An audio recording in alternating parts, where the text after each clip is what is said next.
Hi friends, நீங்கள் பார்த்துக்கிற GM Tamil channel.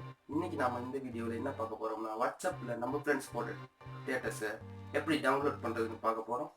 அதுக்கு முன்னாடி ஜிஎம் தமிழ் சேனலை நீங்கள் சப்ஸ்கிரைப் பண்ணலன்னா இந்த வீடியோ கீழே உள்ள ரெட் கலர் சப்ஸ்கிரைப் பட்டனை கிளிக் பண்ணி சப்ஸ்கிரைப் பண்ணிக்கோங்க.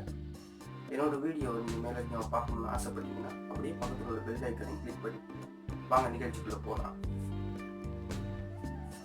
ப்ளே ஸ்டோர் ஓப்பன் பண்ணிக்கோங்க. அப்போ நான் டவுன்லோட் பண்ணி வச்சுருக்கேன் டேட்டஸ் டவுன்லோடு. இது டேட்டஸ் டவுன்லோடு பார்த்தீங்கன்னா எக்கச்சக்கமான ப்ளே ஸ்டோரில் இருக்குது. அதையெல்லாம் நீங்கள் டவுன்லோட் பண்ண போனீங்கன்னா சிலது ஒர்க் பண்ணாமல் போகலாம். இல்லை இந்த டவுன்லோடு லிங்க்கை நான் இந்த வீடியோ கீழே டிஸ்கிரிப்ஷனில் போடுறேன். நீங்கள் டவுன்லோட் பண்ணி இன்ஸ்டால் பண்ணிக்கோங்க. பிறகு ஓப்பன் பண்ணுங்கள். அதில் இன்டர்ஃபேஸ் பண்ணிங்கன்னா இப்படி தான் இருக்கும். அதில் ரீசெண்ட் ஸ்டேட்டஸ்னு இருக்கும், அதை கிளிக் பண்ணுங்கள். கிளிக் பண்ணுங்க. நீங்கள் உங்களுக்கு எந்த வீடியோ இமேஜ் நீங்கள் டவுன்லோட் பண்ணணும்னு நினைக்கிறீங்களோ, அதாவது உங்கள் ஃப்ரெண்ட்ஸ் போட்டு எந்த வீடியோ இமேஜை நீங்கள் டவுன்லோட் பண்ணுறதுன்னு நினைக்கிறீங்களோ அந்த வீடியோ நீங்கள் ஃபஸ்ட்டு பார்த்துட்டு வந்துடணும். இல்லைன்னா டவுன்லோட் பண்ண முடியாது. நான் இப்போ வாட்ஸ்அப் ஓப்பன் பண்ணுறேன்.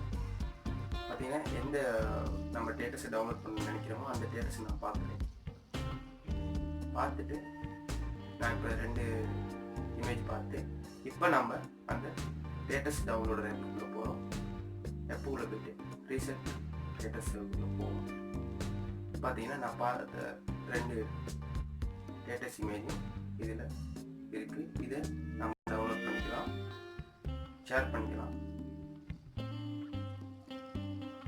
இதுக்கு வேணுமான்னு ஷேர் பண்ணிக்கலாம். நம்ம திரும்பவும் நம்ம வாட்ஸ்அப்புக்கு வேணுமான்னு ஷேர் பண்ணிக்கலாம். இதில் கேலரியில் ஃபோட்டோவாக டவுன்லோட் ஆகும் பிறகு சேவ் ஆகிருக்கும்.